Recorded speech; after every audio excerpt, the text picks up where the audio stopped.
우리 금전도사님이 엘리야와 아합 왕 이야기를 재밌게 해주셨어요. 여러분들이 이야기를 잘 들었는지 퀴즈 하나 내겠습니다. 어린이들은 대답을 잘 하기 때문에 어린이들은 확실하게 알아들었는데 어른들이 잘 알아들었는지 그게 좀 불확실한데 어른들이 대답하시기 바랍니다. 예언자 엘리야가 어느 산에 올라가서 바알의 예언자들과 대결을 했습니다. 어느 신이 불을 내려 재물을 태우고 비를 내리는 참신인지 증명하기 위해서였습니다. 그 산이 무슨 산이었죠? 훌륭합니다. 우리 어른들이 이렇게 훌륭해졌습니다. 이 갈멜산이 나오는 장면을 좀 더 자세히 살펴보고자 합니다. 다 같이 열왕기상 18장 19절을 찾아보겠습니다.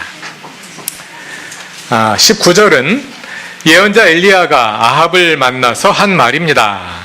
19절과 20절을 열왕기상 18장 19절과 20절을 다 같이 읽어보겠습니다. 이제 사람을 보내어 온 이스라엘을 갈멜산으로 모아주십시오. 그리고 이세벨에게 녹을 얻어먹는 바알 예언자 450명과 아세라 예언자 400명도 함께 불러주십시오. 아합은 모든 이스라엘 자손을 부르고 예언자들을 갈멜산으로 모았다. 엘리야가 아합에게 바알의 예언자 450명과 아세라의 예언자 400명을 모아달라고 말했어요. 아세라는 바알의 짝이에요. 바알은 남자 신이고 아세라는 여자 신이에요.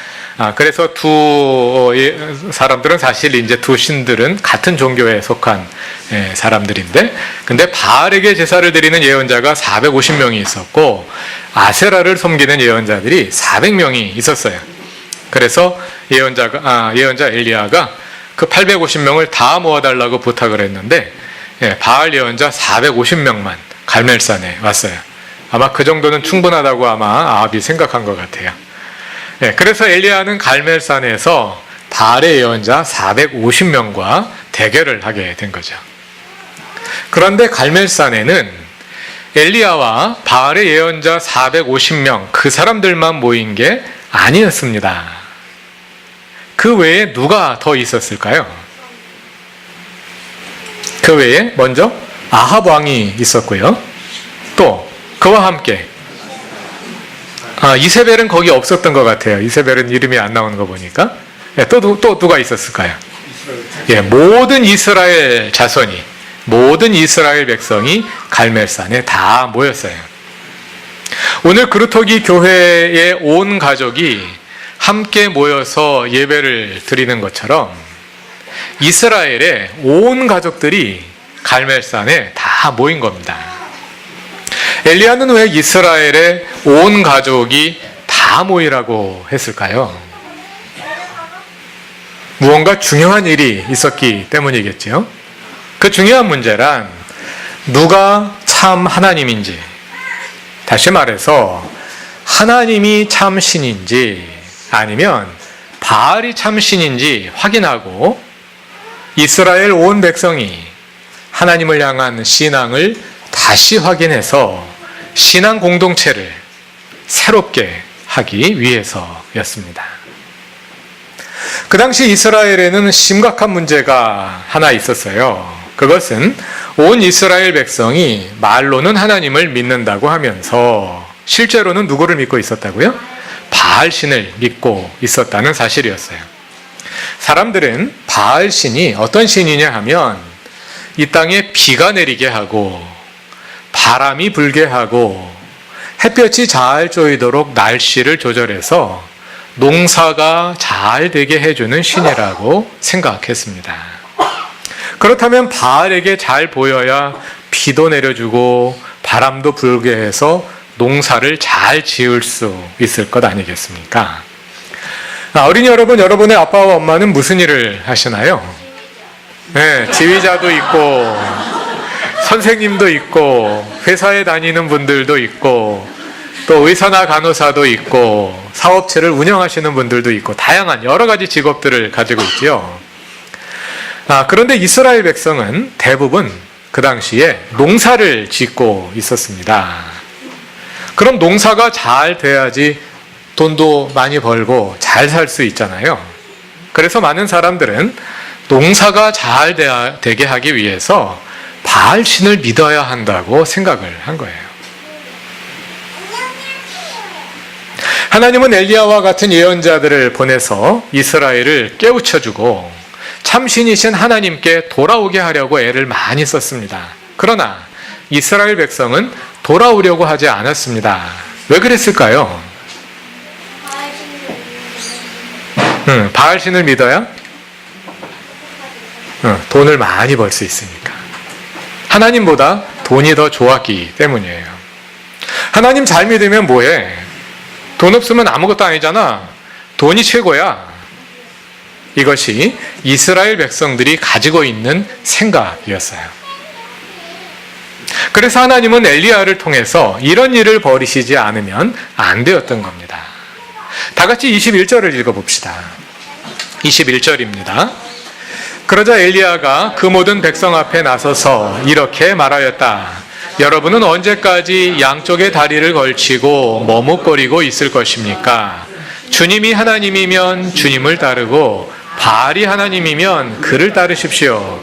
그러나 백성들은 한마디도 그에게 대답하지 못하였다.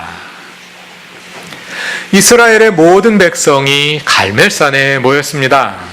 엘리야가 그들 앞에 나가서 말했습니다. 여러분, 언제까지 양쪽의 다리를 걸치고 머뭇거리고 있을 것입니까? 이스라엘 백성이 한쪽 다리는 하나님께 걸치고 한쪽 다리는 바알에게 걸치고 이리 갔다 저리 갔다 하고 있었어요. 하나님 편할까? 바알 편할까? 돈 많이 주는 편이 우리 편이지 이러고 있었던 거예요. 그러나 갈멜산에 모인 이스라엘 백성을 향해 엘리야는 분명히 말했어요. 여러분이 하나님을 따를 것인지 바알을 따를 것인지 한쪽을 분명히 선택하십시오. 하나님도 따르고 바알도 따르고 필요할 대로 이것도 믿고 저것도 믿었다 하면 좋겠지만 그것은 하나님을 믿는 것이 아닙니다. 만약 하나님이 주님이시면 하나님을 따르고 바알이 주님이라면 바알을 따르십시오. 그러자 이스라엘 백성들이 어떻게 했을까요? 백성들은 답이 없었어요. 백성들의 마음이 이미 바알 신에게로 넘어가 있었기 때문이겠지요. 이스라엘 백성의 마음이 왜 바알에게 넘어가 있었을까요? 사는 게 너무 어려워서? 농사가 잘 안 돼서 그랬을까요? 아닙니다. 아합 왕 시대 북이스라엘은 역사상 가장 잘 살았습니다. 이스라엘은 그보다 200년쯤 다윗 왕과 솔로몬 왕이 다스릴 때 아주 잘 살았고요. 영토도 넓은 영토를 소유하고 있었고요. 나라가 남과 북으로 분열된 후에는 한동안 주춤하다가 아합 왕 시대를 전후하여 북이스라엘이 다시 강대국이 되었습니다. 다윗과 솔로몬 시대의 버금가는 넓은 영토를 가지고 있었고 경제적으로도 매우 번성한 시대였습니다. 아합 왕이 북쪽 나라 시돈의 공주 이세벨과 정략 결혼을 했잖아요. 아합 이스라엘의 왕과 시돈의 공주가 결혼했다는 것은 어느 나라가 더 강한 나라라는 걸 보여주는 걸까요? 이스라엘의 왕과 시돈의 공주가 결혼했다는 것은 이스라엘이 시돈보다 더 강한 나라라는 것을 보여주는 겁니다. 그러나 그 모든 과정에서 그 넓은 영토를 차지하고 경제적으로도 그렇게 부유하게 되었던 그런 모든 과정에서 이스라엘의 왕들은 하나님보다 돈을 더 추구했습니다. 그래서 하나님의 뜻을 어겨가면서 어떻게든 돈을 더 많이 벌고 어떻게든 더 강한 나라가 되기만을 추구했습니다. 그 결과 이스라엘은 강하고 부유한 나라가 되었지만 신앙적으로는 온 나라를 바알 신에게 가져다 바치고 말았습니다. 경제적으로는 군사적으로는 이스라엘이 시돈을 이겼지만 신앙적으로는 시돈의 신 바알에게 무릎을 꿇고 말았던 것입니다. 시돈의 공주였던 이세벨은 아합과 결혼한 후에 이스라엘 왕궁에 바알의 신전을 세웠습니다.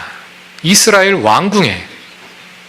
그리고 바알의 예언자 450명과 아세라의 예언자 400명을 더하여 무려 850명을 국가 재정으로 고용했어요. 국가 재정이란 국민들이 낸 세금으로 바알의 선지자들과 아세라의 선지자들을 먹여 살리고 있었다는 이야기입니다. 그래서 이제는 이스라엘의 하나님의 주되심을 이루는 일을 책임져야 할 왕이 오히려 바알 숭배에 앞장서는, 온 나라의 바알 숭배를 조장하는 그런 안타까운 일이 벌어지고 있었던 겁니다. 그런 상황 가운데서 예언자 엘리야는 갈멜산에서 바알의 예언자 450명에 대항하여 혼자 싸웠어요.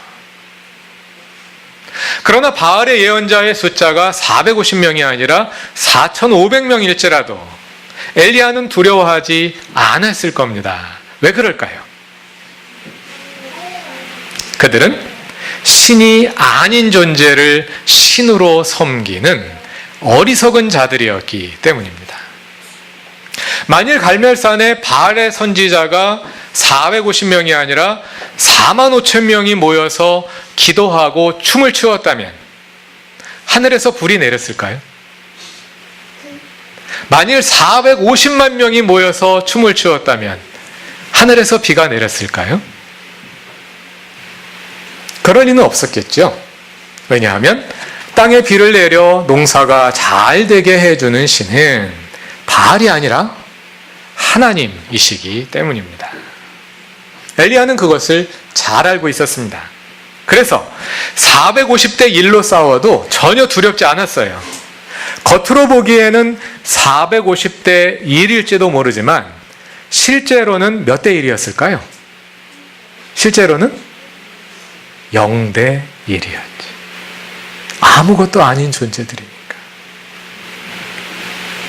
이 세상에서 살아가다 보면 우리도 마치 바알 일당 450명과 450대 1로 싸우는 것 같은 그런 불리한 상황에 처할 때가 있습니다. 하나님을 믿는 사람은 나 혼자뿐이고 하나님을 비웃는 사람들이 450명인 것처럼 느껴질 때가 있습니다. 그러나 두려워하지 마십시오. 사실은 몇 대 1로? 0대 1로 싸우는 거거든요. 오늘도 우리는 현대판 바알 종교들을 마주하며 살아갑니다. 바알 종교란 돈을 많이 버는 것을 인생의 목적으로 알고 돈을 벌게 해주는 존재를 신이라고 믿는 종교입니다. 물론 돈이 없으면 살 수 없습니다. 우리가 먹는 음식이나 입는 옷이나 사는 집이나 타고 다니는 자동차나 우리가 만든 거 아니잖아요. 다 돈으로 산 거잖아요. 돈 없으면 아무것도 할 수가 없죠. 그러다 보니까 많은 사람들은 하나님 없이는 살 수 있어도 돈이 없으면 살 수 없다고 믿는 겁니다. 그럴까요? 그렇지 않습니다. 오늘 함께 읽으신 성경의 이야기가 이 땅에 비를 내리는 분은 하나님이시라고 가르쳐 주잖아요. 우리를 이 땅에 잘 살게 해주는 것은 돈이 아니라 하나님입니다. 여러분, 돈이 많으면 행복해질까요? 돈이 많으면 행복해져요. 진짜로. 배가 고프다가 돈이 없어서 배가 고프다가 돈이 생겨서 맛있는 음식을 먹으면 행복해지지. 마음에 드는 예쁜 옷을 입으면 행복해지죠. 허름한 집에 살다가 돈이 많아져서 좋은 집으로 이사가면 행복해져요. 진짜로.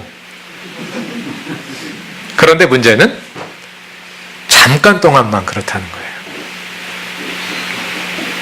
그래서 사람들은 다시 다른 행복을 찾게 돼요. 먹고 싶은 음식을 먹어서 행복했는데 그 행복이 오래가지 않거든요. 그럼 새로운 음식을 찾아야 해요. 입고 싶은 옷을 입어서 행복해졌는데 잠깐 지나면 다시 불행해지거든요. 또 새로운 옷을 사야 돼요. 더 좋은 차를 사야 돼요. 더 비싼 집으로 이사를 해야 돼요. 더 행복해지기 위해서 평생을 그렇게 하면서 살고 있는 거예요. 그런데 언제까지 그렇게 해야 할까요? 내가 아무리 잘 살아도 나보다 더 잘 사는 사람이 있잖아요. 내가 아무리 많이 가져도 나보다 더 많이 가진 사람이 있잖아요. 그렇다면 지금이나 그때나 잠시 행복하다가 불행해지기는 마찬가지잖아요. 그리 다를 것이 없지 않나요? 오히려 우리는 지금도 충분히 행복할 수 있는데 더 좋은 것을 가지고 더 많이 가져야 한다는 그 생각으로 인해서 지금도 행복할 수 있는데 불행하게 살고 있는 것은 아닐까요? 오늘 함께 읽으신 아합과 엘리야의 이야기에서 하나님은 이렇게 말씀하십니다. 바알 신이 너희에게 비를 내려준다고 생각하느냐? 그렇지 않다. 이 땅에 비를 내리시는 분은 하나님이시다. 그 하나님이 오늘 우리에게는 이렇게 말씀하실 거예요. 돈이 너희를 행복하게 해준다고 생각하느냐? 아니다. 진정한 행복은 하나님께 있다. 그러한 믿음이 우리 모두에게 있기를 바랍니다. 그리고 그 믿음으로 살아가기를 바랍니다. 이스라엘의 모든 백성이 갈멜산에 모인 것처럼 오늘 우리 교회의 온 가족들이 한자리에 모였습니다. 1년에 몇 번씩 우리가 이렇게 한자리에 모여 예배를 드리는 것은 우리가 한 하나님을 믿는 한 가족임을 확인하기 위해서입니다. 그리고 그 하나님을 향한 우리의 믿음을 확인하고 서로 격려하여 오직 하나님만 믿는 그 믿음으로 우리의 신앙 공동체를 새롭게 하기 위함입니다. 갈멜산에서 이스라엘 온 백성이 하나님이 참 신이심을 깨닫고 하나님께로 돌아온 것처럼 오늘 우리도 여기에서 하나님이 살아계심을 분명히 깨닫고 우리의 믿음과 삶을 새롭게 할 수 있기를 바랍니다. 그러한 우리 곁에 하나님께서 늘 함께 계실 것입니다. 다 같이 기도드리겠습니다. 우리의 주님이신 하나님, 그루터기 신앙 공동체가 한자리에 모여 하나님을 예배하며 우리의 믿음을 새롭게 합니다. 우리의 생명을 지키시는 분이 하나님이시고 우리를 진정으로 행복하게 하시는 분도 하나님이심을 기억하며 오직 주님의 길을 따라 살기로 다짐합니다. 우리 가운데 오셔서 한 걸음 한 걸음 우리와 함께 걸으시고 때로 450대 1로 싸우는 듯한 불리한 상황 속에서도 흔들림 없이 믿음을 지켜가게 하옵소서. 그 길을 함께 가며 지혜와 사랑을 나누는 신앙 공동체가 되게 하옵소서. 예수님의 이름으로 기도드립니다. 아멘.